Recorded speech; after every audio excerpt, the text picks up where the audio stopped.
Car top ఎక్కి వెళ్తారు, car top మీద కూర్చుంటారు ఎన్నికల్లో. ఇప్పుడేమో కనపడకుండా విమానాల్లో ఇంకో పక్క ప్యాసింజర్ కూడా ఉండకుండా మీరు ఒక్కళ్ళే విమానంలో వెళ్తారు, హెలికాప్టర్లో దిగుతారు. అంటే అదేమన్నా పోనీ మీ సొంత సొమ్ములా? కాదు కదా.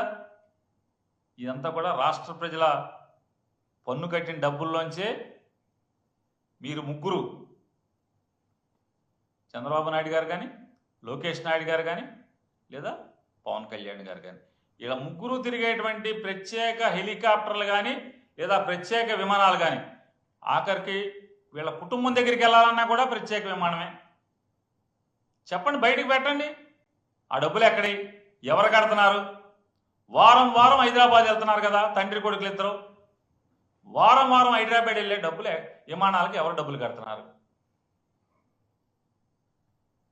శుక్రవారం కొడుకేమో ఇటు నుంచి హైదరాబాద్ వెళ్తాడు ప్రత్యేక విమానంలో, తండ్రి శనివారం నాడు హైదరాబాద్ వెళ్తాడు ప్రత్యేక విమానంలో. ఇద్దరు కలిసి ఒక విమానంలో రావచ్చు కదా, చెరొక విమానంలో సోమవారం ఇక్కడికి వస్తారు. ఎవరు కడుతున్నారు డబ్బులు? ఎక్కడికి వెళ్ళినా మీరు ప్రత్యేక విమానంలో తిరుగుతున్నారు కదా.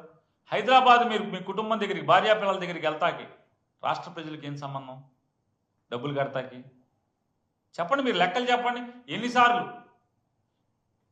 వారిని నేను డిమాండ్ చేస్తున్నాను, పవన్ కళ్యాణ్ గారు లేదా లోకేష్ నాయుడు గారు, చంద్రబాబు నాయుడు గారు, మీరు ముగ్గురు కలిసి ఒక్క సంవత్సరం, ఇంకా సంవత్సరం అవ్వలేదు, జూన్ 8 మీరు ప్రమాణ స్వీకారం చేసినట్టున్నారు. జూన్ మాసం